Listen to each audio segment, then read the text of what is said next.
What's going on, guys? Welcome back. Today, we're going to continue looking at how the United States came to be the United States. And today, we're going to look at the Constitutional Convention. And this is when the states kind of come together and realize maybe the Articles of Confederation isn't the best way to run the federal government. Maybe we do need to change something. All right. And so this convention is that meeting where the plans are put in place to kind of start maybe changing the way things operate in America. And so first, before we go into what was discussed, we're going to talk about why. Why did this take place? Well, you got states fighting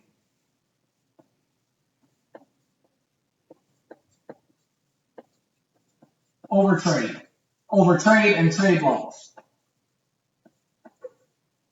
Because many states are charging really, really high taxes on goods that come from another state, which affect how much money that other state can make off of the goods that they are trading there. And then the other state retaliates with a tax just like that. And it's going back and forth, and it's really affecting the state's abilities to trade with one another. And so some states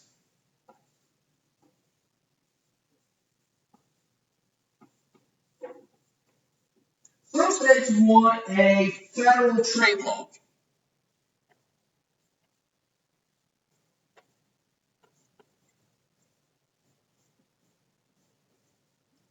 Some states want a federal trade law put in place that would keep these states from being able to do that. Well, Articles of Confederation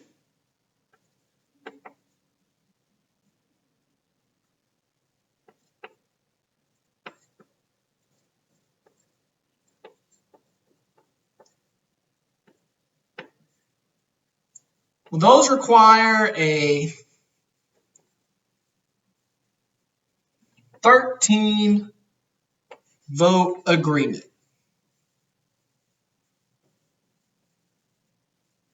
Remember, the federal government couldn't just make laws. All 13 states had to agree.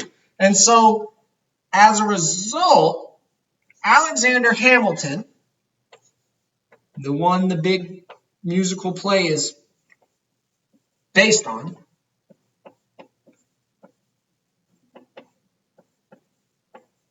Alexander Hamilton calls for a convention or a meeting where they're going to discuss, is it time to change the Articles of Confederation? Is it time to change how this goes? And Hamilton gets 2 votes. Yeses, he gets 12. He does get 1 no, and that comes from Rhode Island. All right, so Rhode Island doesn't want to send anyone to the Constitutional Convention, but they decide to have the convention anyway, and then kind of send what they agree to Rhode Island and see if they can get Rhode Island to buy in there. And so now we're going to look at who is at the Constitutional Convention, who is there and who is not. So who is there? It's 55 delegates.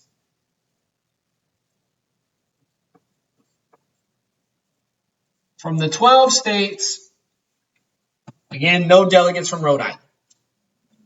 55 delegates. Now, there are no women, Native Americans,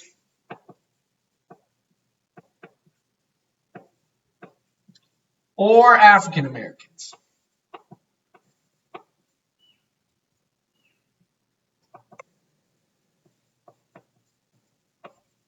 No women, no Native Americans, no African Americans, which should immediately show you that this isn't really a good representation of America at the time because there are a large group of women, Native Americans, and African Americans living in the states at this time. But they were not allowed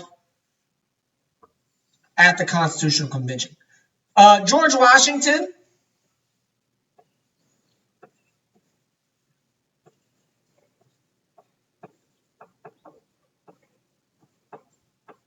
George Washington is selected as the leader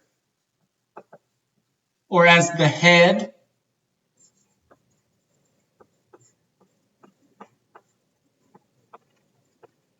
And his job is just to keep the meeting going. Keep it going. Make sure that they stay on topic, on task, things of that nature.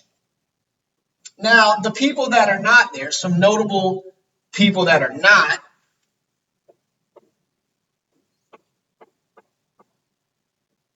well, that includes Thomas Jefferson, Benjamin Franklin,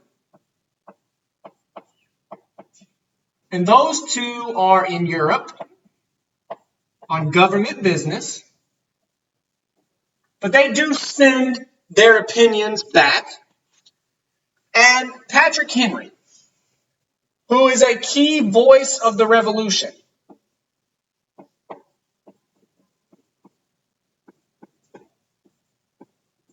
And Patrick Henry believed that this meeting, he called it a rat. He said, I smell a rat. And he called that rat monarchy. He was afraid that this meeting was going to result in a government similar to the one that they had just fought the revolution to get rid of. One where there would be a king or someone very similar put in place who had unchecked power and was going to be allowed to do whatever. But so we have the 55 people. We have Washington selected as being the head of the meeting, making sure the meeting goes as it is supposed to, as it is supposed to be in order. And so now we are going to look at the two things that are discussed in this meeting. You have two plans of how to change the government. And so the first plan is known as the Virginia Plan. It is created by representatives from Virginia. And so that is why it's called the Virginia Plan. Now, the Virginia Plan called for three branches of government.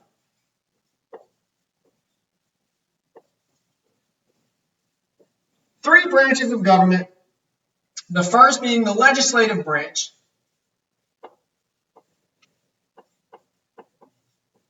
And the legislative branch would have an upper legislative and a lower legislative branch. All right, and these two branches, how many representatives you got, would be based on population.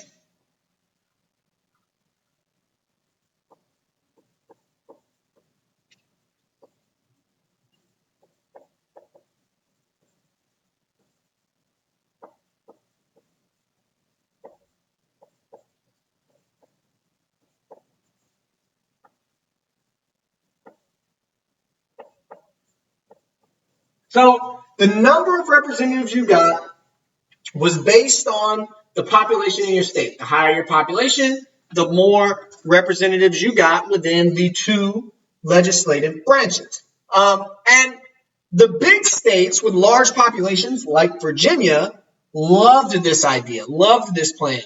The smaller states were like, wait, our wants, our needs are going to get overlooked because we're not going to have enough people to vote or outvote the bigger, larger states who are going to come together and typically want the same thing.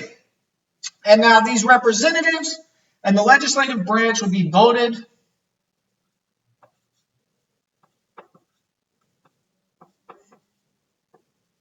They would be voted in by the people. And this is called popular sovereignty.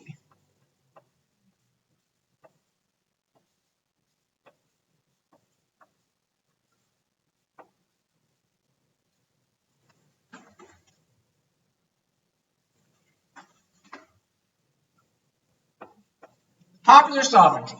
So the people would vote for the legislative branch. And then the legislative branch would then pick their executive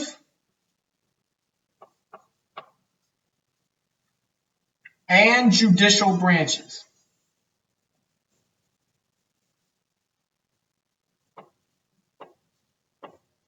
So the people would vote for the representatives in the legislative branch, and then those representatives would vote for who the executive leader would be and who would make up the courts.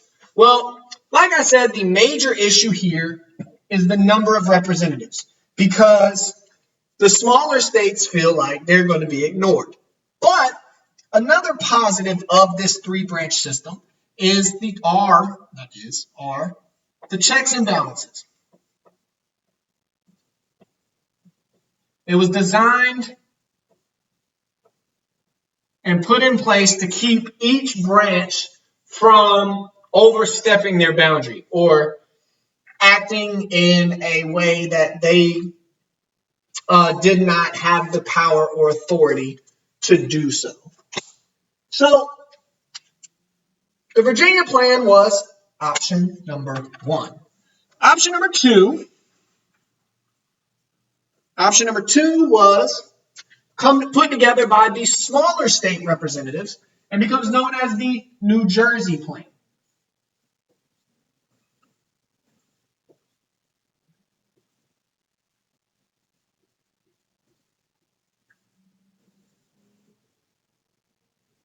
All right, so the New Jersey plan wanted a one-house legislator,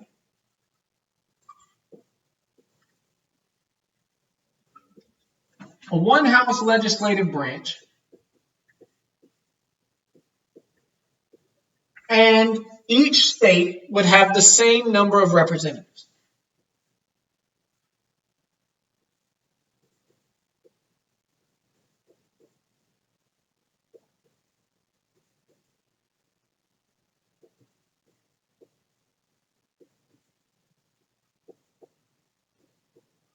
And the people of those states would again vote for those representatives. All right, so a one-house legislative where each state would vote for their representatives, keeping that idea of popular sovereignty to help try and get rid of the stigma of monarchy, where the people didn't have a say in who their leader was. A big difference is the legislative branch would then choose the executive branch, who would then choose the judicial branch. Kind of everything else would stay the same. You'd still have the three different branches, but instead of a two-house legislative, you only had one. Instead of voting or the number of representatives being population, everybody had the same number. And instead of the legislative branch choosing both of these, it was kind of trickled down, legislative to executive, and then the executive picked the judicial. But the checks and balances would remain, and the idea of popular sovereignty would remain. And the small states loved this idea because, again, it would make them equal to the larger states that tended to like the Virginia plan. But these two sides are far, far apart. There was arguing that was done, and they knew, the delegates knew that the only way that anything was going to get passed would be through a compromise. And so what happens is just that. You get a compromise. But not just any regular old compromise. You get a great compromise.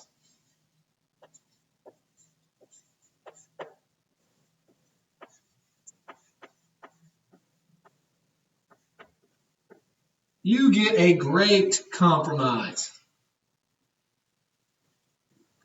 And so this is the deal that are made by both sides.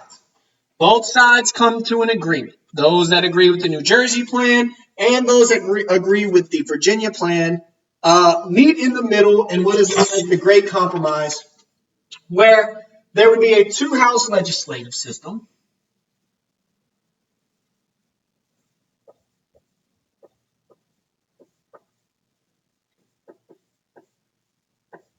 Similar to what you find in the Virginia plan. The House of Representatives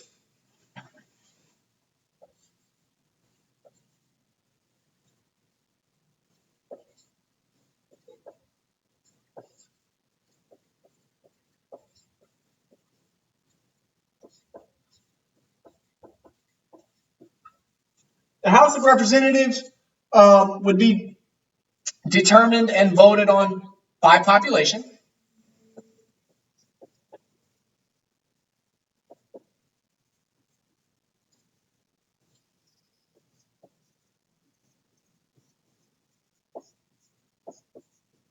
All right, so the more people you had, the more representatives you had in the House of Representatives, but also there would be that second house, which would become known as the Senate,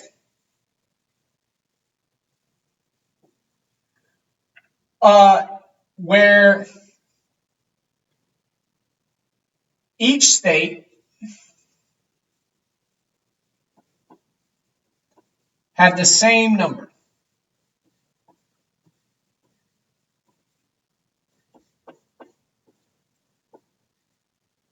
The same number of representatives. And the legislative branch would not be selected. The executive branch would be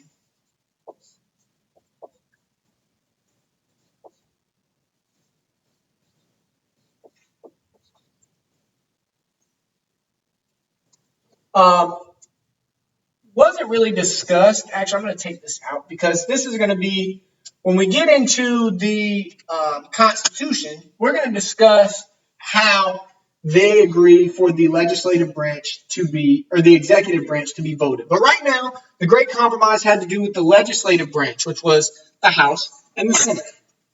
But that was not the only compromise that was made. You also had, because there was the issue of population, you had the Three-Fifths Compromise.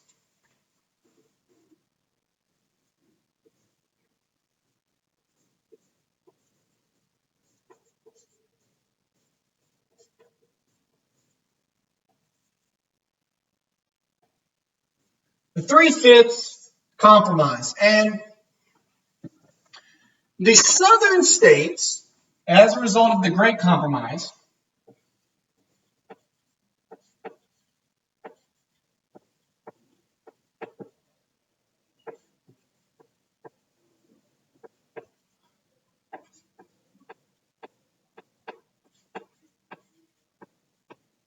they want the slaves to count towards their population because that would greatly increase their population and thus give them more representatives in the House of Representatives.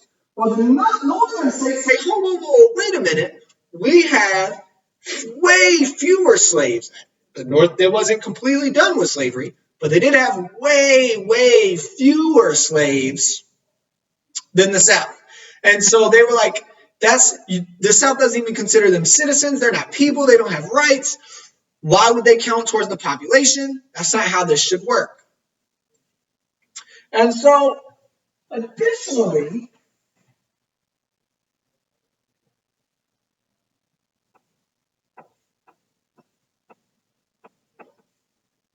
the North wants an end to the slave trade.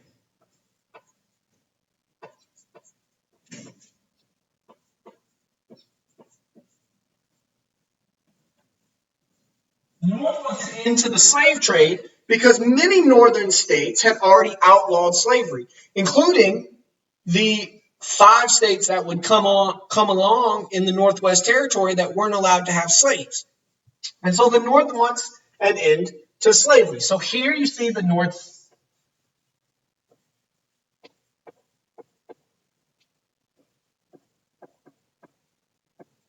The North says no here.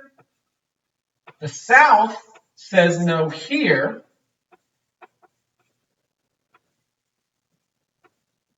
Going as far north are Georgia and South Carolina. Georgia and South Carolina claim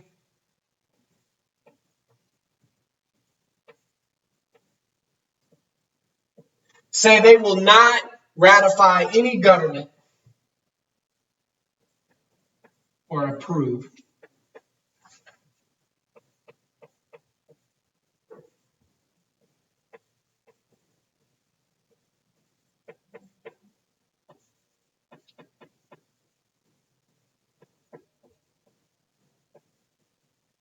They will not approve any government without slavery. And so all of this work that had already been done wouldn't matter if there could not be an agreement on slavery. And so the agreement was this.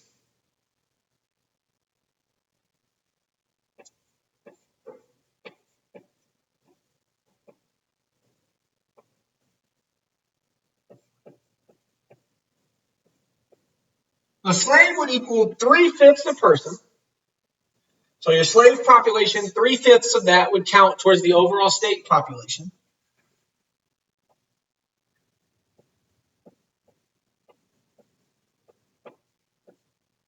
And the slave trade would end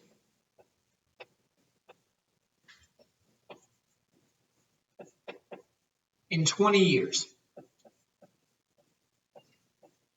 This is the overseas slave trade.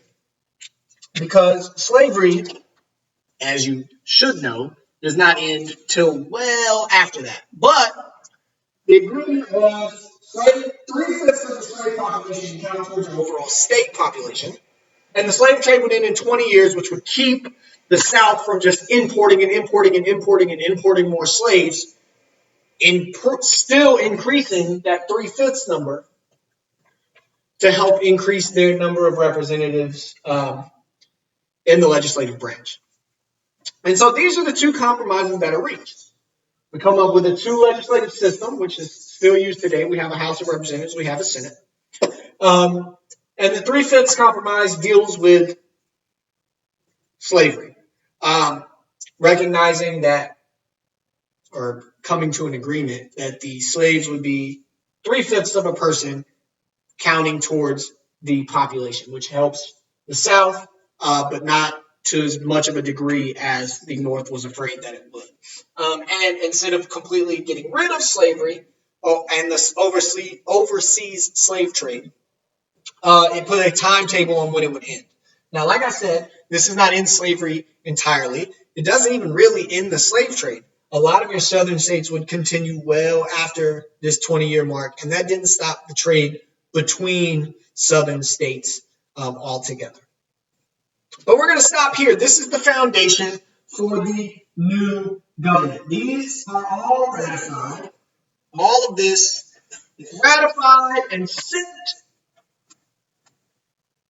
All of this is ratified and sent to each of the new states in the United States. And if they all agree, you would have a new government, something to replace the Articles of Confederation, a new federal government with your three branches, your two-house legislative system, and when we move on, we're going to discuss how the executive branch is selected. But you have an assignment on Canvas. Reach out to me if you have any questions about the assignment, about the notes for today, or anything from this year. I'm always willing to help. And as always, have a great day.